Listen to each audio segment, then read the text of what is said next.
persamaan kuadrat di sebelah kiri ini, yang ini, itu ya, kita memiliki nilai X. Biasanya kita di sini adalah mencari nilai X kan, mencari nilai X ya. Nah, cara mencari nilai X, ini ada beberapa metode ya, yang mungkin sudah kita ketahui bersama gitu. Nah, coba di sini. Kolina ada Kolina? Kolina? Pak. Ya, Kolina? Ada Pak. Ya, ini lokasi di bengkel ya? Iya Pak. Oke, apa ya? Nah ini kelihatan kan di layar ya? Persamaan fx Ya, x kuadrat tambah bx plus c. Nah, coba sebutkan salah satu metode bagaimana kita mencari nilai x. Itu sudah tahu ya. Biasanya diapain sih kalau ketemu persamaan kayak gini?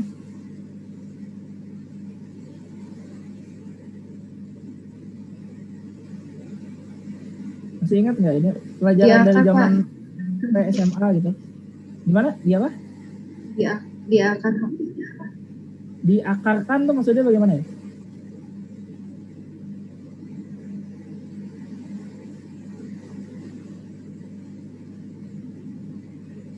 Ingat ya caranya? Atau lupa? Diakarkan tuh gimana ya? Kita akar itu. Kita kasih akar gini nggak selesai nanti X-nya. Biasanya gimana ya? Kita menyelesaikan mencari nilai X gitu. Difaktorkan nggak Pak? Difaktorkan nah, ini Pak? Biasanya ya difaktorkan ya, atau kita menggunakan yang namanya adalah faktorisasi ya. Ini umum ya, kita sering ketemu ya suatu persamaan gitu. Ini saya lanjutkan dulu lupanya. Mestinya ini sama dengan 0 ya. Nah, sama dengan 0 lupa. Nah, ini caranya adalah kita mencari nilai X. Yang pertama adalah dengan cara faktorisasi ya. Difaktorkan. Difaktorkan itu contohnya adalah kalau kita punya ya, ini contoh. Kita punya suatu fungsi ya, X kuadrat ditambah, atau bukan ditambah deh, minus saja. Benar, ditambah X ya, ditambah X plus apa ya? Tambah, ini contohnya ini aja deh. Misalnya X kuadrat ya, ini plus ini plus X ya, plus X plus atau plus X min 3. Nah ini min 3 sama dengan 0 ya. Ini adalah sebuah persamaan kuadrat ya, yang sering kita temui ya. Dan dia untuk mencari persamaan kuadrat, mencari nilai X ya, artinya di sini kita mencari akar ya. Istilahnya itu adalah mencari akar. Akar-akar persamaan tersebut. Di sini cara faktorisasi ya. Berarti kita cari ya suatu nilai yang mana kalau kita perhatikan di sini, kalau faktorisasi ya, itu artinya kita cari sesuatu yang ketika dikalikan dia sama dengan minus 3, ketika dijumlahkan dia sama dengan 1 ya. Nah, maka di sini kita dapatkan adalah berapa ini? Ini 2x, sorry, ini 2x ya. Nah, x kuadrat plus 2x min 3 ya. Sorry, kok 2x? Coba, nah. Misalnya ini 3, ini 1 ya, min. Benar ya, 2x ya? 2x ini positif. Nah ini ya, 2x. X kuadrat plus 2x min 3 ya. Ini kalau kita faktorisasi gitu ya, ini ya kita ketemu x min 1 dikalikan x plus 3. Nah, seperti ini. Ini adalah cara faktorisasi sehingga kita dapat menemukan di sini X1-nya ini sama dengan 1 dan X2-nya sama dengan minus 3 ya. Di mana X1 dan X2 ini adalah yang disebut sebagai akar ya. Akar persamaan.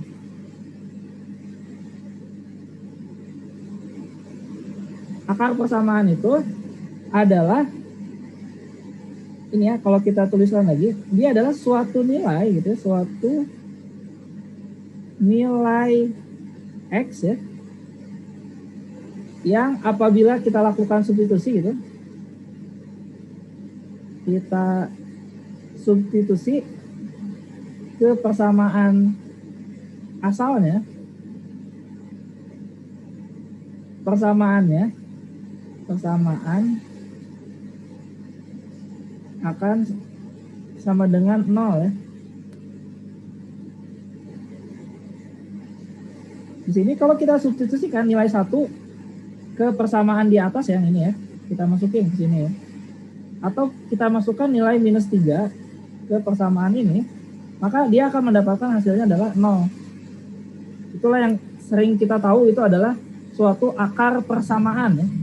Kalau ini adalah fungsinya adalah fungsi kuadrat ya. Biasanya kita mendapatkan bentuknya adalah fungsinya fungsi kuadrat. Ya, bisa dipahami sampai sini? Atau di sini cara yang kedua ya. Cara yang kedua. Cara lainnya. Coba al-insyirah ada al-insyirah?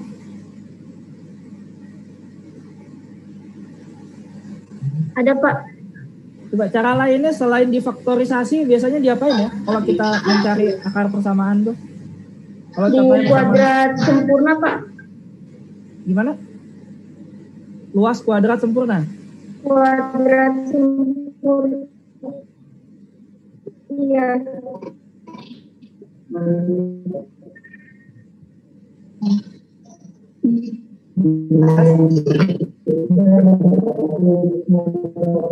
Agak bergaul, nggak kedengeran. Coba, jadi gimana? Bisa diulangin nggak?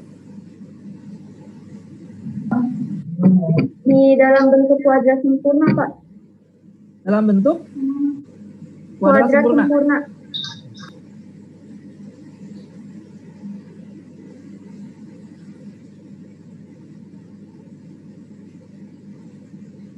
Oke, kuadrat sempurna.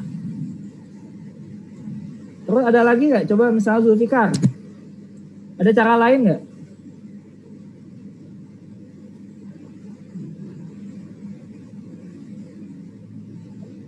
Sederhanakan Pak. Disederhanakan tuh gimana?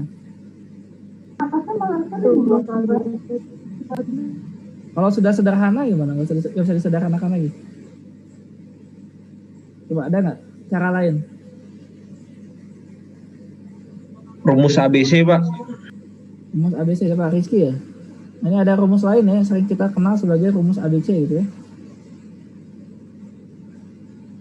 Yang ini ya, yang apa? B min B ya, plus minus akar B kuadrat min 4AC ya, per 2A ini ya. Ini ada cara-cara lain ya, cara-cara lain yang bisa kita lakukan gitu ya untuk menyelesaikan suatu persamaan kuadrat. Ini kalau dia bentuknya adalah persamaan kuadrat. Kalau dia bukan persamaan kuadrat bagaimana gitu pertanyaannya kan gitu ya. Bagaimana kalau bentuk yang kita cari fungsinya itu bukan fungsi kuadrat? Ya, jadi pertanyaannya adalah bagaimana kalau bukan fungsi persamaan kuadrat ya.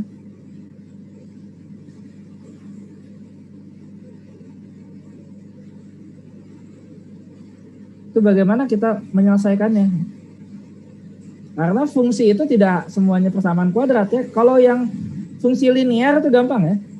Misalnya jika fungsi linear ya, fungsi linear itu misalnya kita punya fx ya, fx-nya itu sama dengan 2x plus 1 ya. Artinya ketika kita punya fungsi linear seperti ini, kita ambil suatu nilai di mana ketika nilai fx-nya itu 2, kita masukkan nilai x ya, plus 1 ini sama dengan 0 gitu ya. Berarti ini kita dapatkan nanti x-nya adalah sama dengan minus setengah gitu ya. Ini gampang ya, kalau yang persamaan linear itu nggak perlu kita bahas ya. Ini gampang. Kalau fungsi linear pasti gampang, bisa diselesaikan. Ini gampang.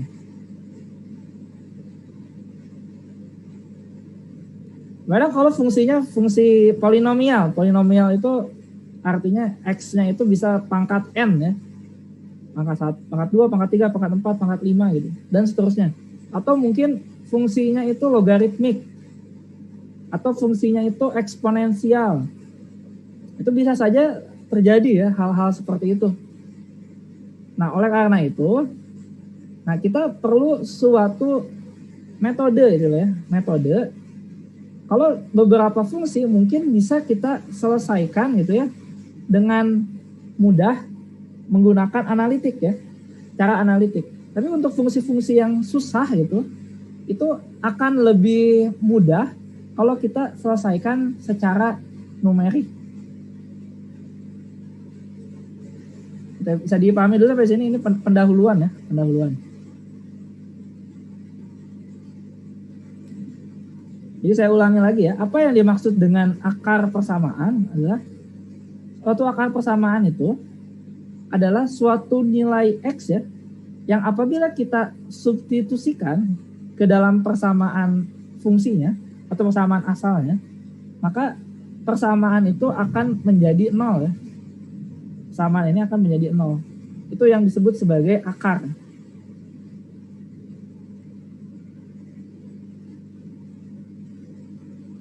Baik, sampai sini ada yang ditanyakan dulu terkait pendahuluannya? Bahas ya yang lainnya ini.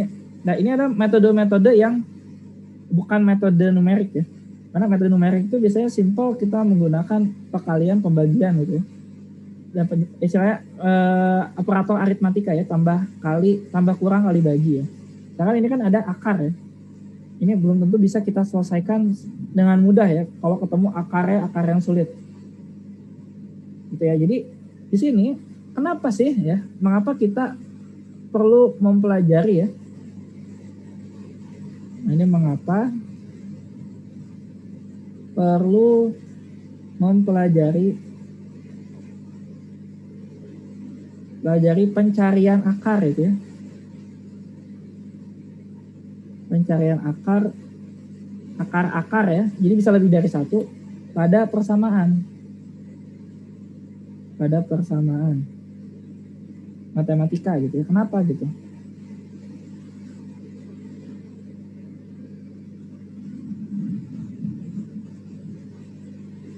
Nah, seperti yang sudah saya jelaskan pada pertemuan minggu lalu ya, bahwa suatu persamaan matematika itu adalah sebuah model ya, sebuah model yang diturunkan dari suatu beberapa, misalnya ada yang namanya dependent variable ya. Dependent itu artinya variabel bebas, dan dia merupakan fungsi dari independent variable atau variabel terikat. Kemudian ada fungsi gayanya dan juga ada parameter ya. Itu seperti yang sudah saya jelaskan pada pertemuan minggu lalu. Nah, pada kasus-kasus tersebut ya, kalau kita punya suatu variabel bebas atau dependent variable, variabel bebas itu dia merefleksikan keadaan atau performa dari suatu sistem.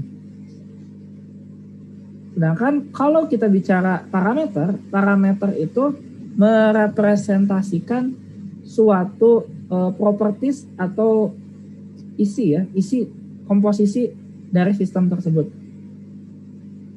Nah, beberapa prinsip dasar yang digunakan ya, yang digunakan dalam bidang engineering ya. Ini misalnya saya akan tampilkan ke dalam tabel yang ada di buku ya, bisa dilihat di sini. Nah, saya copy dulu.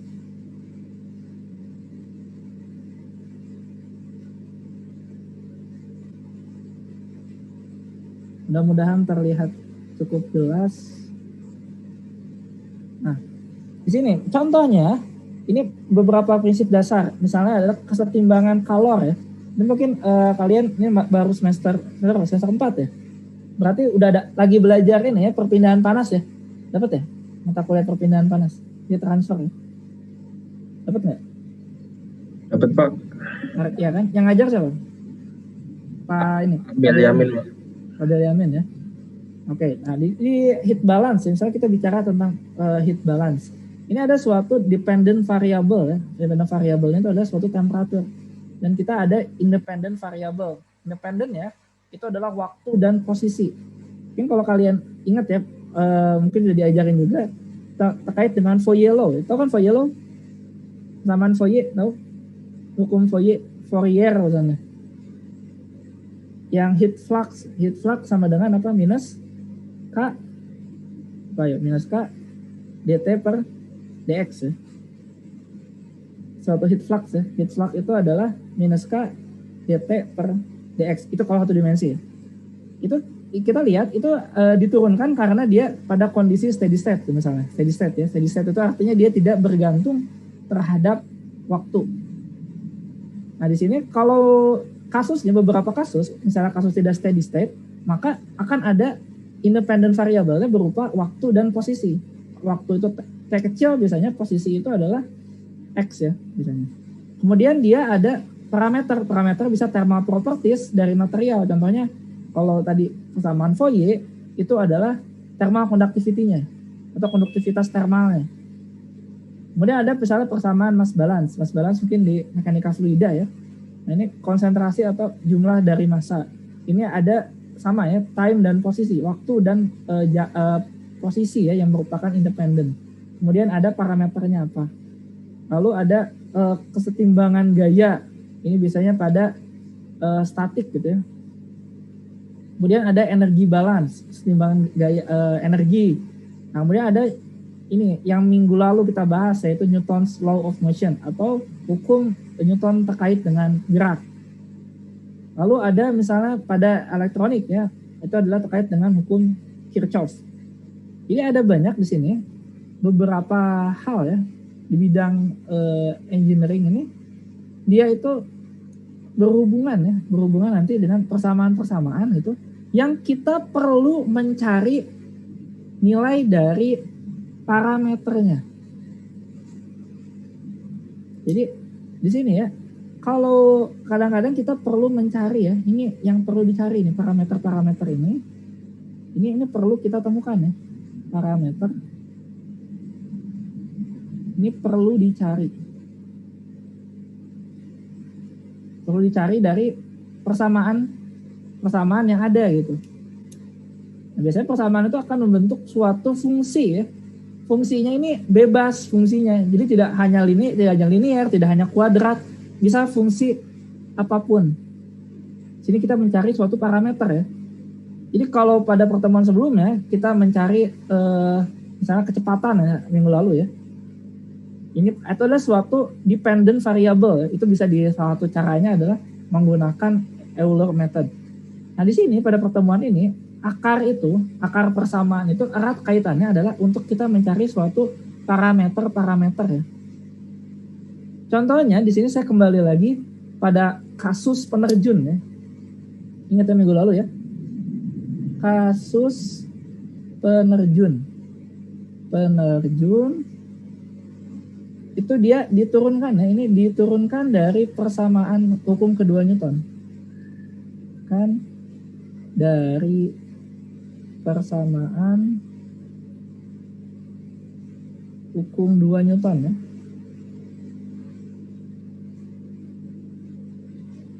Ingat bahwa di sini dV ya, kita dapat awalnya dV per dt ya.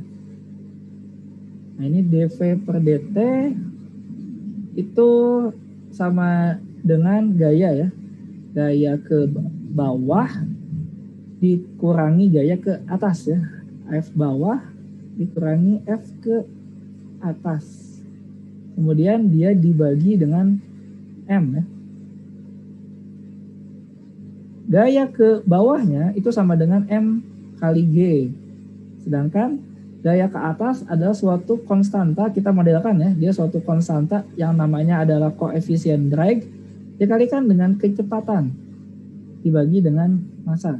Sehingga ini dapat kita tulis ya menjadi G dikurangi CV per M.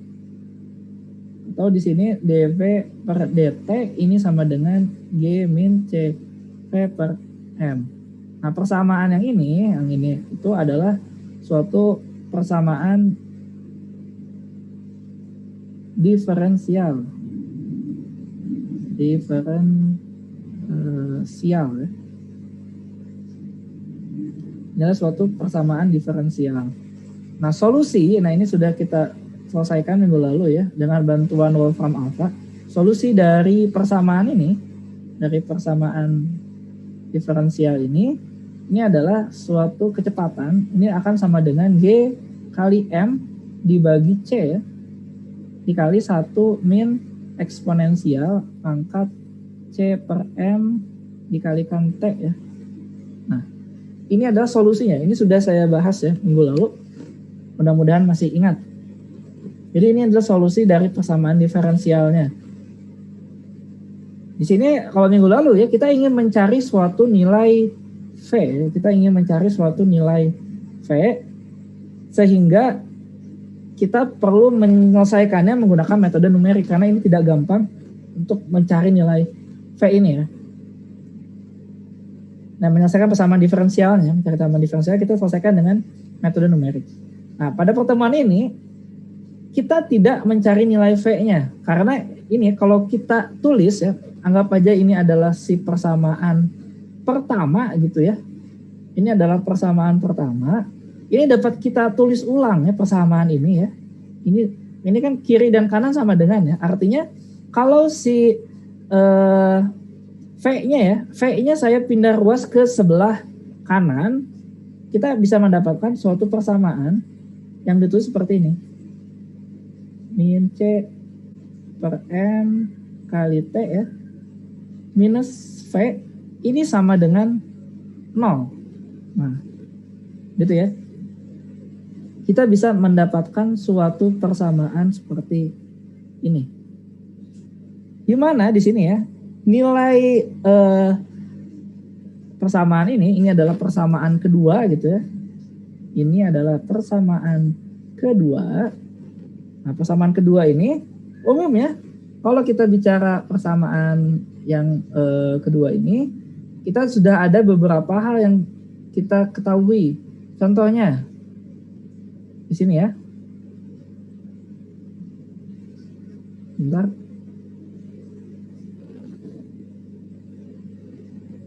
Nah, ini nilai G ya. G itu kan suatu konstanta gravitasi ya, konstanta gravitasi. Kemudian M itu massa, C itu koefisien drag. Nah, ini T itu waktu, V itu adalah kecepatan. Artinya di sini kalau kita ketahui ya di sini ya pada persamaan 2 ya. Saya tulis ulang ya misalnya.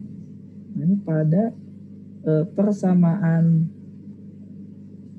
2 yang bentuknya adalah ini G M per C dikalikan 1 min E pangkat min C per M kali T ya, minus V sama dengan 0.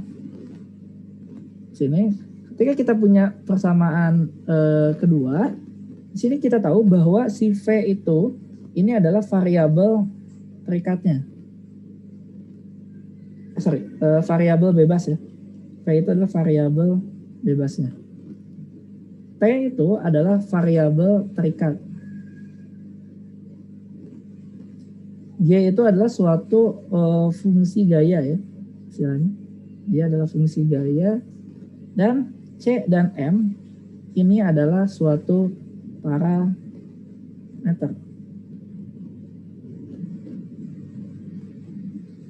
Di sini kalau misalnya ya, misalkan, nah, ini misalkan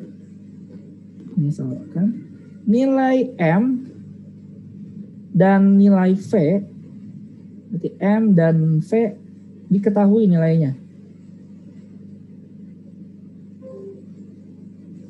Siapa itu yang keluar? Oke, nilai M dan V itu diketahui nilainya. Nah ini maka nilai C ya, atau koefisien drag yang membuat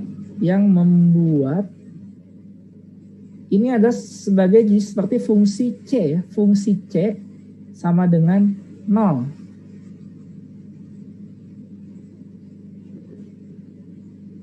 Ini kita sebut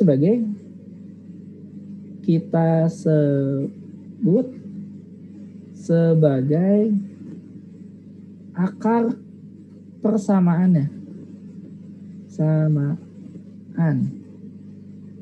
Dan ini merupakan nilai dari drag koefisiennya. Gitu ya. Jadi pada persamaan yang kedua ini, kalau kita tahu nilai M, nilai V, bahkan nilai T juga ya, MV dan T ya, T-nya kita tahu juga, maka ini akan menjadi suatu fungsi C ya. Fungsi C itu artinya C-nya yang kita nggak tahu, tapi dia bukan dalam bentuk fungsi linear ya. Kalau fungsi yang kayak ini, yang kayak gini ya, ini kan fungsi X ya istilahnya, fungsi X. Jadi kita harus mencari X-nya. Nah ini bisa jadi kita mencari fungsi C, dia adalah fungsi C, di mana ketika dia sama dengan 0, artinya kita mencari suatu nilai C ya. Kita cari nilai C ini yang membuat persamaan ini sama dengan 0. Kalau kita ketemu nilai C yang membuat persamaan ini menjadi 0, itu disebut sebagai akar persamaan. Atau dalam kasus ini adalah nilai dari drag koefisiennya. Itu ya. Kayak bisa dipahami dulu sampai sini? Bisa, Pak. Saya mudah-mudahan tidak terlalu cepat ya penjelasannya.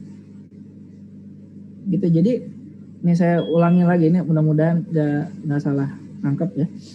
Oke, jadi ini perlu konsep paham dulu ya. Kenapa kita perlu melakukan ini ya, pencarian akar persamaan, gitu ya. Ini contoh aja. Ini contoh suatu fungsi X. Nah ini bentuknya seperti ini, AX kuadrat tambah BX plus C. Ini sama dengan 0 misalnya. Itu suatu fungsi persamaan kuadrat ya, yang sama dengan 0. Nah ini kita bisa mencari nilai X-nya, itu caranya ada cara paling gampang itu difaktorisasi biasanya ya. Umumnya ini walaupun gak gampang-gampang juga tergantung kasusnya. Ada juga yang pakai ABC ya, biasanya saya pakai 2 itu lah faktorisasi di ABC.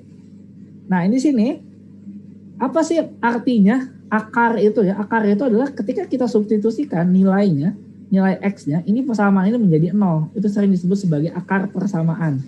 Jadi ini pasti sudah paham ya, yang membuat si fungsi menjadi 0. Nah, kenapa kita perlu ya mencari akar-akar persamaan gitu ya? Nah, ini banyak ya, ini adalah prinsip dasar dalam engineering gitu ya. Seperti yang sudah saya sampaikan, ini biasanya ada yang namanya independen, ada yang namanya dependent, sama ada yang namanya parameter.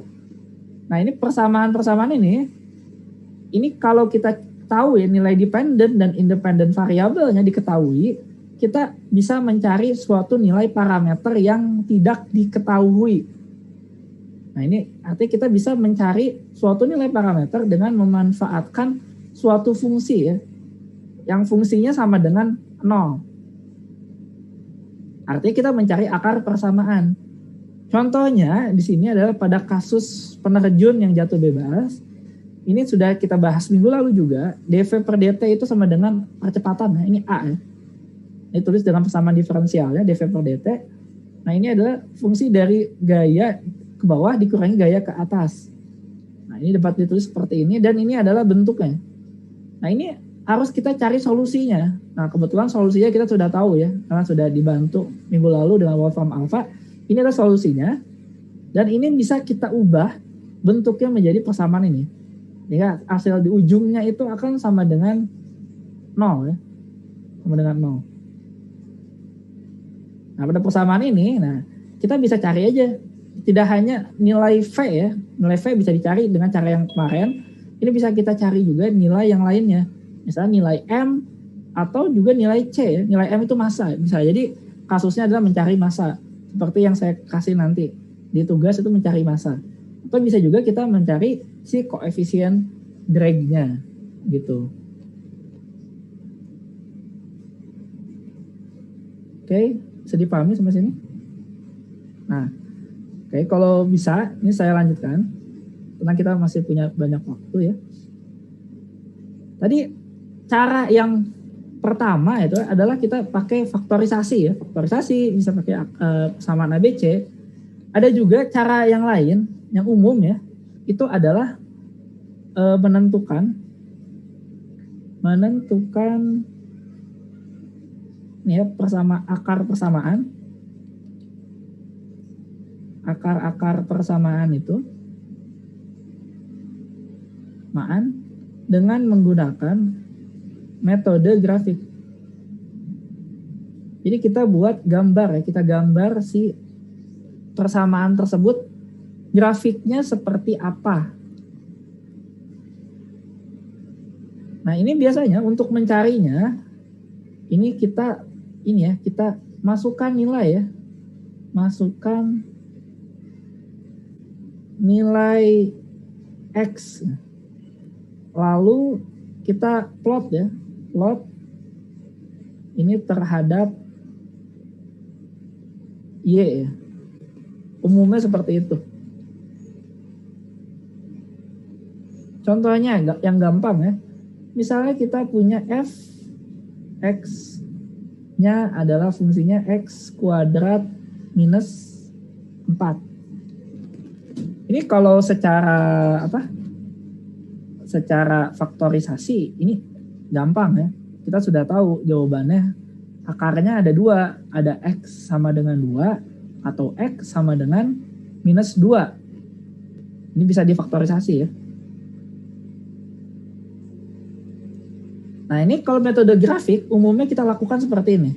Ini cara metode grafik kita plot ya. Artinya kita gambarkan sumbu kartesian misalnya. Kartesian, ini adalah sumbu horizontalnya X, ini adalah sumbu vertikalnya.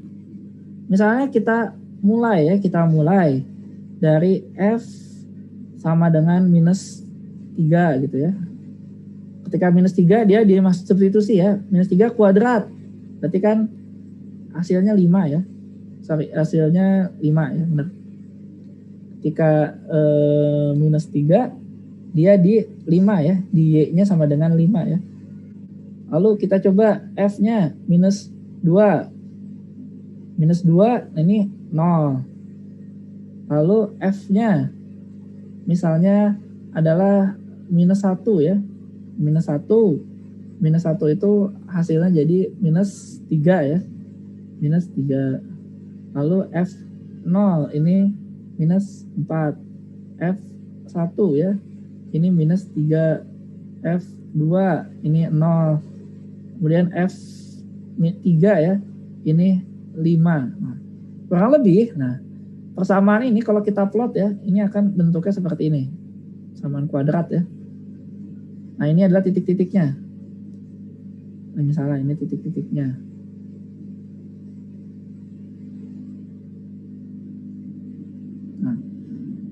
Kita tahu bahwa tadi ya, di sini nilai 0 itu didapatkan ketika dia sama dengan minus 2 dan sama dengan 2 ya. Yang ini ya. Nah, ini adalah akar ya, ini adalah akarnya. Akar persamaan X kuadrat min 4 ya.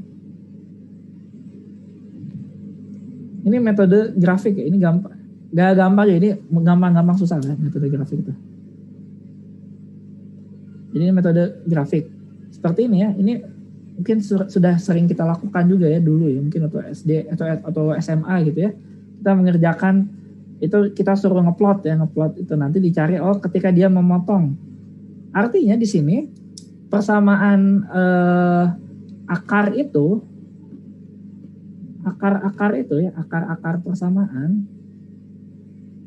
persamaan itu adalah nilai X ya yang memotong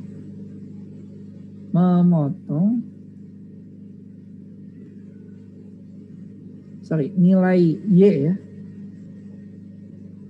nilai Y yang memotong sumbu X. Jadi kelihatan di sini sumbu X-nya dipotong ya oleh suatu nilai Y ya, itu nilai Y-nya pasti sama dengan 0 ya. Ingat, pasti ini adalah ketika Y-nya sama dengan 0. Jadi nilai pada grafik ya yang dia memotong sumbu X atau ketika Y-nya sama dengan 0. Ini adalah akar. Ini metode grafik ini gampang-gampang susah ya kalau plotnya. Sebenarnya semua plot bisa, semua persamaan ya, tidak hanya kuadrat, itu bisa kita lakukan kayak gini. Tinggal kita cari polanya saja. Tapi ini bisa jadi cara grafik itu dia bagus untuk memprediksi saja sebenarnya. Dia memprediksi nilai ya. Kira-kira nih di antara dua nilai ini kayak gini ya, ini nilainya berapa sih? Dia di antara -3 dan -1 nih. Ya kan? Di antara -3 dan -1 ketemu nih. Atau di antara 3 dan 1, X sama dengan 1. Gitu. Jadi metode grafik itu bisa dipakai untuk melakukan estimasi gitu ya. Melakukan estimasi dari nilai akar yang sebenarnya untuk suatu persamaan-persamaan atau fungsi-fungsi yang mungkin susah ya. Kita bisa coba cari dulu dengan metode grafik. Dia untuk estimasi itu bagus digunakan, walaupun belum tentu bisa kita temukan secara akurat ya dengan metode grafik.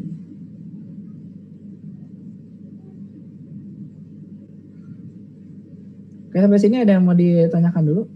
Silakan.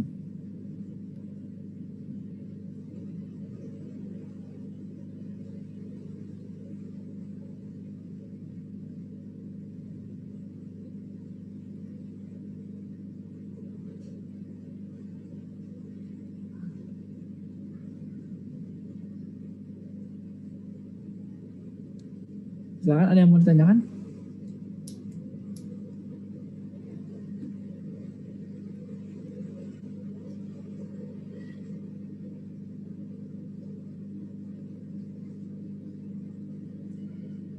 Oke, kalau enggak ya. Nah, jadi ini tadi metode grafik ya. Nah, kita masih ngomongin metode grafik. Jadi dengan metode grafik di sini ya,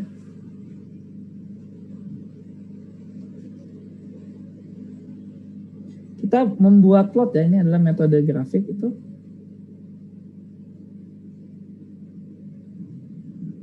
Kita itu memplot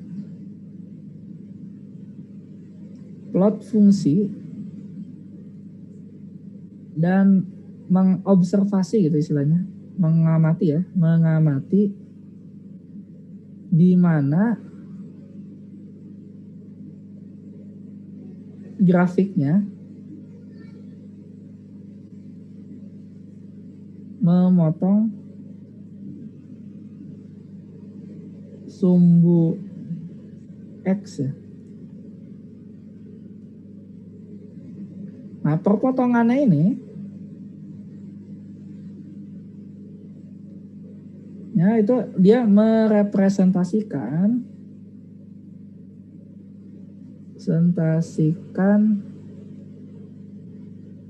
suatu nilai X ya, yang mana f X-nya itu akan sama dengan 0. Dan menggunakan metode grafik ini artinya kita bisa melakukan aproksimasi kasar ya. Si kasar dari mencari akar.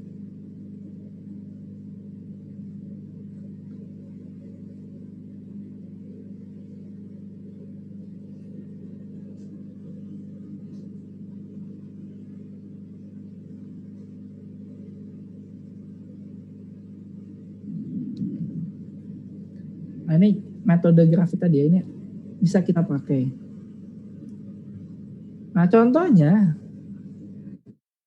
ya, ini contoh. Contohnya, ini kita balik lagi pada kasus penerjun ya. Pada kasus penerjun,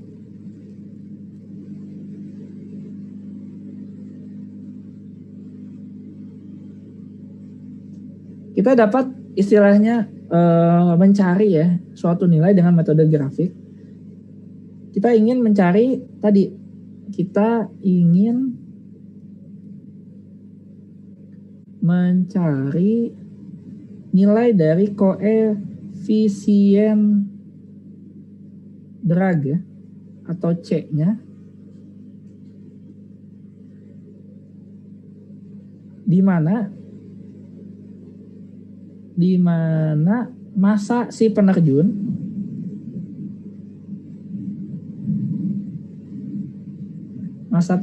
itu masanya adalah 68,1 kg.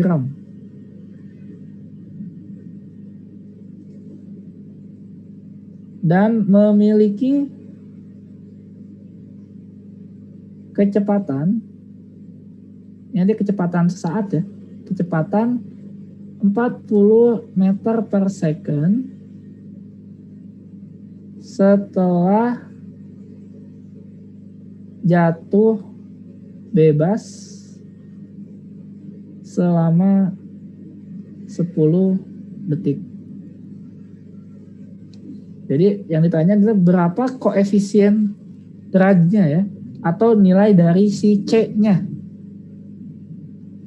Di sini yang diketahui adalah masa si penerjunnya, kemudian kecepatannya 40 meter per second pada saat dia sudah jatuh selama 10 detik. Berapa nilai koefisien dragnya yang konstan.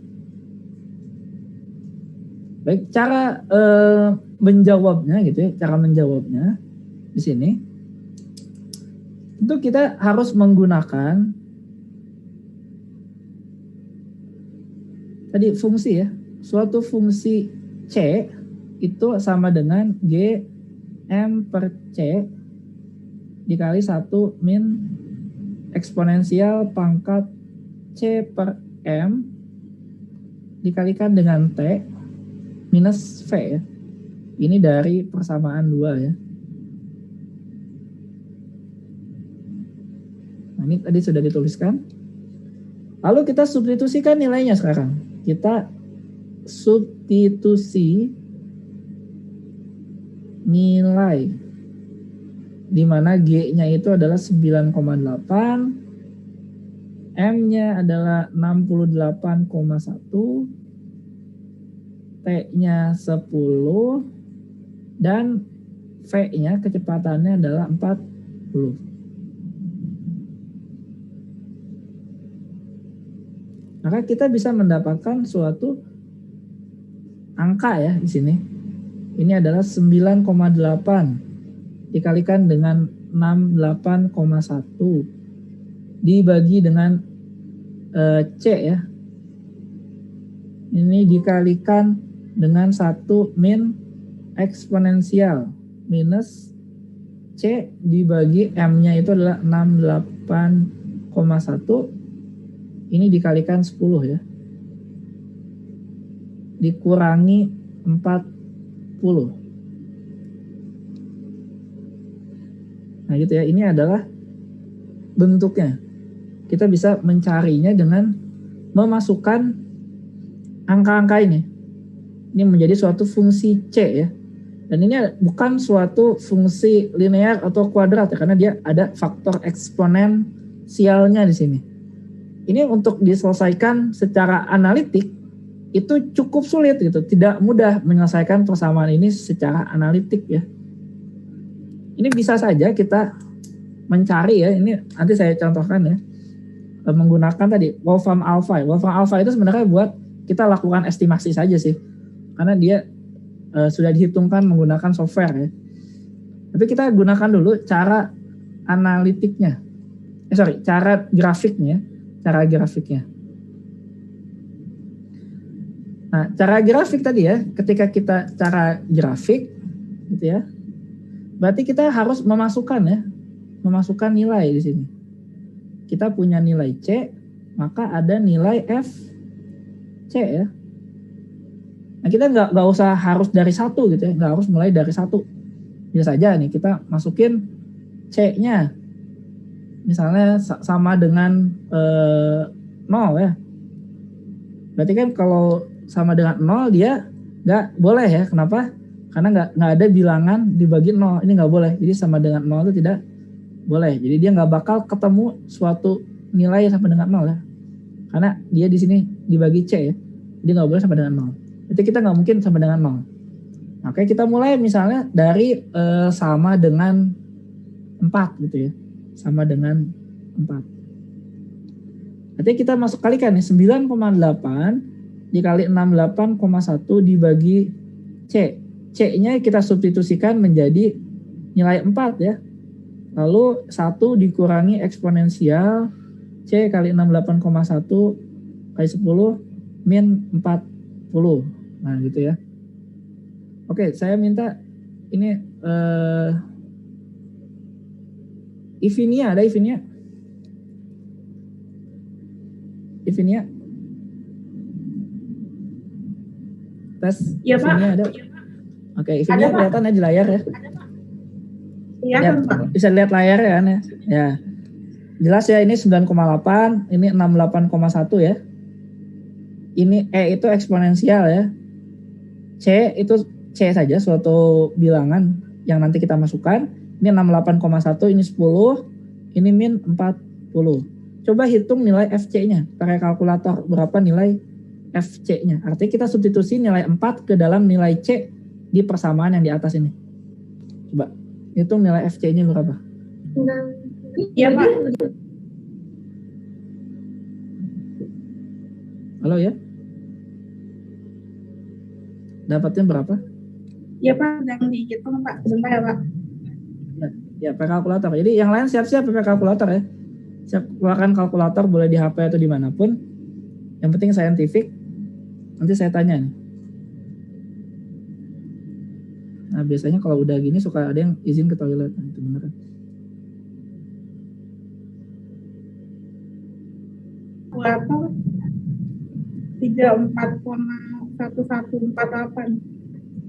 34,1148. Iya, Pak. Oke, kita bulatin 3 angka belakang koma ya. 34,115. Nah, ini jangan pada ke toilet tiba-tiba ya. Takut ditanya. Gak usah takut ditanya. Santai aja. Oke.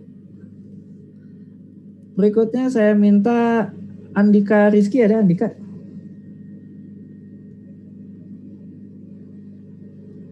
Andika? Iya, Pak. Coba Andika, ini jelas ya di layar bisa dilihat ya. Coba sama seperti yang dilakukan oleh Ivinia ya. Kita punya C-nya 8. Berapa nilai FC? Kalau angkanya 8. Artinya kita substitusi nilai 8 ke persamaan di sini ya, atas ini.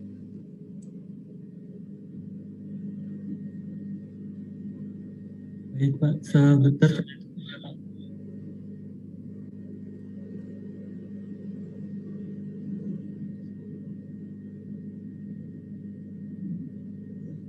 Coba saya minta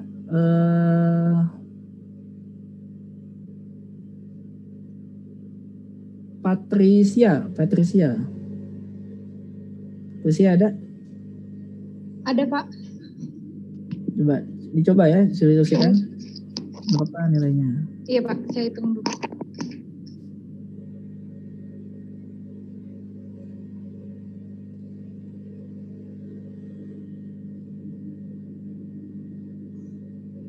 kelas lanjutan itu sama mata kuliahnya ini analisis numerik, jam kuliahnya itu jam 7:30 malam sampai jam 9 malam sampai 9:30. Itu udah seperti mata kuliah pengantar sebelum tidur aja itu. Sepinya kayak kuburan ya kelas.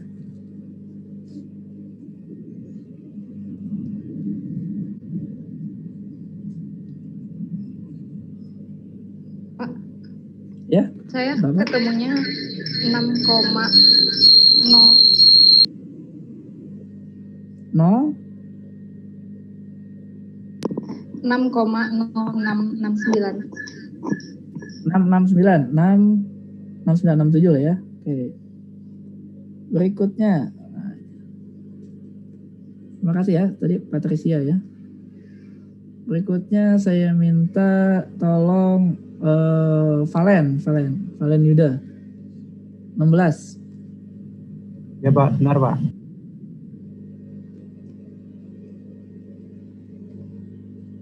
Gila random aja ya, jadi saya nggak ingat ya minggu lalu yang pernah saya panggil siapa, lupa gitu ya. Jadi kalau misalnya ada yang kepanggil 2 kali ya itu bukan artinya saya mengincar satu orang mahasiswa enggak ya, ya kebetulan aja. Kan saya nggak ingat juga minggu lalu manggil siapa. Saya dapat min 2,268. Min 2,268 7. 2,2687 9 lah ya buletin. Nah. Oke, nah ini berarti 20 nah terakhir. Nah ini terakhir. Coba Rizky Widianto ada Rizky. Ini biar nggak ngantuk lagi ya. Ada Pak. Coba yang 20 berapa ya? Baik, sebentar Pak. Berapa? Minus 8,4006 Pak. Minus 8,4006. Buletin lah ya, 401. Baik, iya Pak. Oke, terima kasih ya yang sudah menjawab, terima kasih. Oke, jadi ini kan tadi ya metode grafik ya. Dan kita ingin mencari akar. Tadi ya kalau mencari akar itu seperti ini kan. Kita kalau ini kebetulan ya kita masukin angka ya. Min 3, min 2, min 1, 0, 1, 2, 3 karena ini kan simple ya. Ini kita ketemu nilai 0 ya. Bisa jadi ya. Ketika kita mencari ketemu nilai 0 ya. Udah pasti ketika ketemu nilai 0 ya ini adalah akar persamaannya. Ketemu nilai 0 ini adalah akar persamaannya. Bisa jadi ya. Nah, tapi kalau kasus yang ini kan kita nggak ketemu ya nilai 0 ya, nggak ketemu. Tapi di sini sebenarnya kita bisa memprediksi ya. Memprediksi itu seperti ini. Lihat, ketika dia 12, dia itu positif. Ketika dia 16, nilainya adalah negatif ya. Artinya akar persamaannya ini makanya tadi metode grafik itu bagus bisa kita lakukan prediksi. Nah, ini akarnya ada di antara nilai ini. Akar ada di antara ya. Di antara 12 dan 16 nilai C-nya. Kalau kita mau estimasi lagi, kita nanti di metode bisection ya, itu kita cari suatu nilai prediksi tadi. Nah, ini prediksinya bagusnya bisa pakai akar ini ya. Jadi diprediksi di antara 12 dan 16. Nah, kemungkinan adalah rata-ratanya, ini paling kemungkinan ya. Kemungkinan adalah rata-rata yang 14 itu kemungkinan ya. Dia di 14, deket-deket 14 kemungkinan. Walaupun belum tentu ya jawabannya 14. Tapi kita bisa memprediksi berarti di antara 12 dan 16.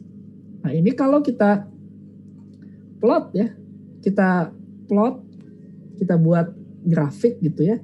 Ini saya plot agak kasar aja gitu. Ya, ini misalnya ini adalah sumbu Y-nya atau bukan Y lah, biar lebih konsisten. Ini jadi sumbu FC gitu. Ini sumbu FC. Ini adalah sumbu X-nya, sumbu C-nya. Nah, sumbu C-nya biar kita konsisten ya, biar nggak bingung. Nah, ini kurang lebih lah ya. Misalnya ini adalah nilainya adalah 40 di sini. Ini nilainya setengahnya ini adalah 20. Ini 10 ya, ini 10. Ini tadi 30. Nah, yang ini adalah minus 10 ya misalnya. Lalu kita plotnya misalnya tadi dari 4 ya. Ini adalah 4, ini 8, ini 12, ini 16, dan ini 20. Nah ini kalau secara kasar gitu ya, kita gambarkan, ya kurang lebih dia seperti ini kan. Di sini 4 itu dia 34 ya berarti ya. Di sini, gitu kan. 8 dia 17 ya di sinilah. 12 dia 6, nah, berarti di bawah sini.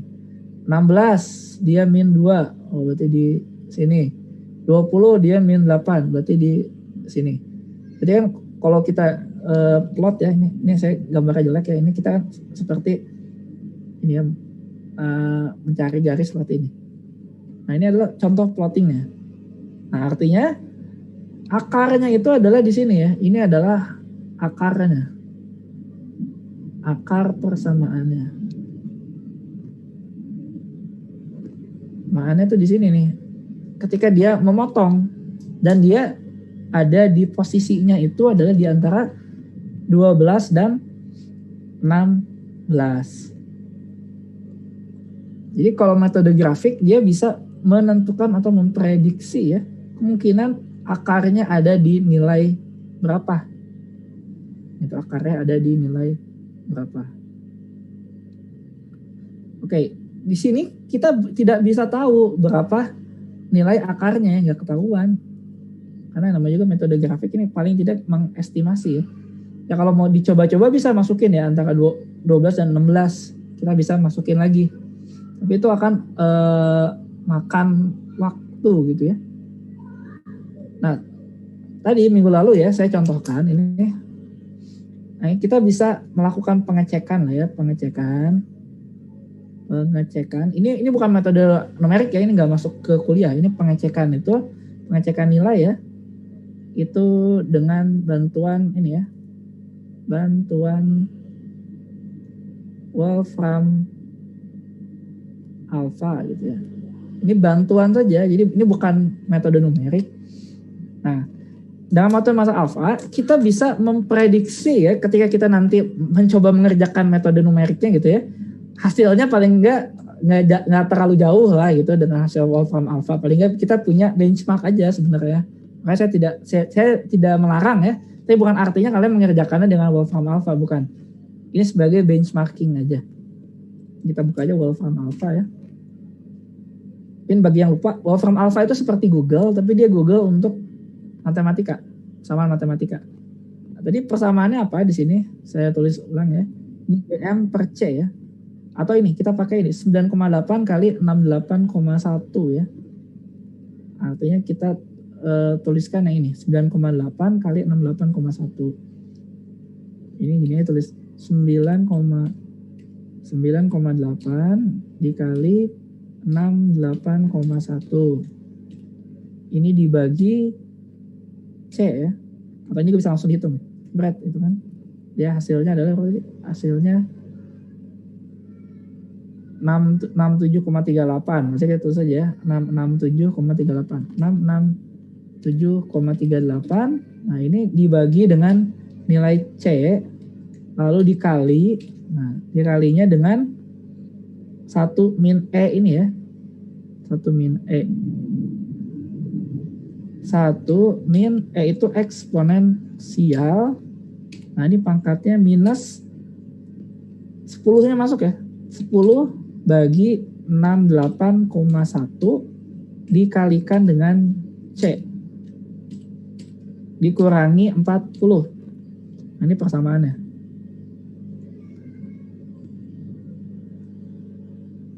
Ya, ini persamaan sama nggak? Ini min 10 eksponensial min 10 baru ini. Oke ya, sama ya. Nah, ini sudah ada contoh plotnya nih, kelihatan ya di sini. Ini plotnya mirip lah ya. Saya snapping tool aja di sini.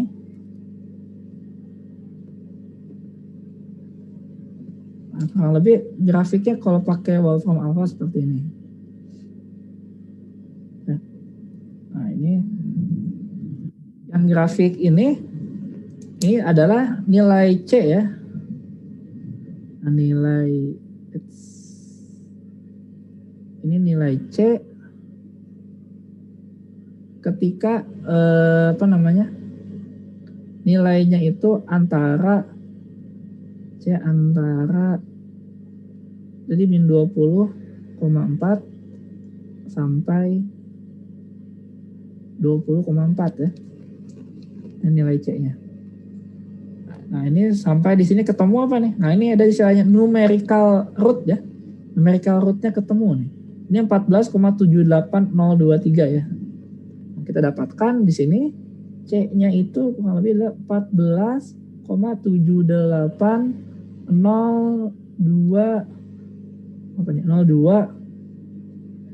0203 ya, 0203. Nah, ini adalah estimasi ya dengan wolfram alpha.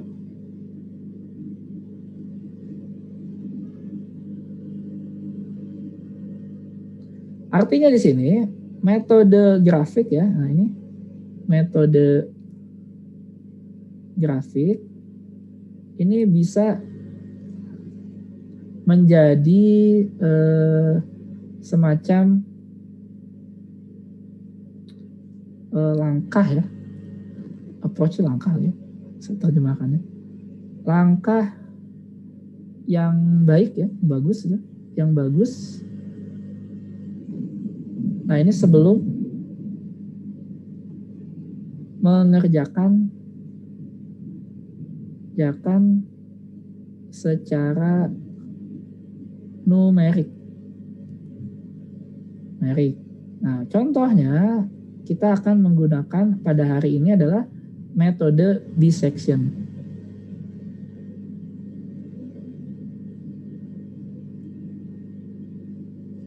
Nah, ini menggunakan metode dissection. Jadi dia semacam langkah yang bagus ya. Sini kita bisa estimasi, oh kurang lebih grafik, oh dia di antara ini ya. Di antara 12 dan 16 nih kemungkinan gitu kan. Jadi ketika kita nanti menggunakan metode numerik, nah ini kita nggak usah mengestimasinya terlalu jauh gitu. Kita bisa menggunakan cara yang agak lebih cepat. Nah, kurang lebih gitu, walaupun nggak cepat-cepat banget. Baik, sampai sini ada yang ditanyakan dulu? Sebelum saya lanjutkan. Penting juga ini menurut saya cukup penting ya. Jadi di e-learning sekali lagi ya. Di e-learning itu sudah saya share bukunya. Nah, ini tolong ya, buku yang ada itu bukan pajangan. Tolong dibuka. Bagusnya sih ketika di kelas juga kalian membuka, karena saya based on buku ya biasanya. Nah, ini numerical method for engineers. Nah, ini ya biar tahu saja ya. Di sini saya bisa cek nih course participant ya. Artinya mahasiswa mana saja yang sudah pernah akses, paling tidak buka gitu ya bukunya. Nah, numerical method for engineers. Nah, ini cari nama student, lalu go. Nah, ini dari 25. Nah, ini kelihatan nih mana saja mahasiswa yang pernah membuka atau tidak gitu ya. Ya, saya tidak memasalahkan ya kalau buka apa enggak. Tapi di sini paling tidak kalau pernah buka itu ya paling dia tahu lah ya, download gitu ya. Karena apa yang saya sampaikan hari ini kayak tadi ya, saya suruh hitung ya. Jadi saya iseng aja ini biar pada bangun sebenarnya. Ini sebenarnya ada di buku juga gitu. Gak perlu kalian hitung. Jadi di sini apa yang saya kerjakan itu biasanya based dari buku ya, berdasarkan buku. Nah, itu jadi saya juga sambil lihat buku juga ngajar gitu, biar tidak terlalu melenceng kemana-mana apa yang dibahas. Jadi tolong bukunya sekali lagi dibuka ya, jangan dijadikan pajangan menjelang ujian, dia baru dibuka.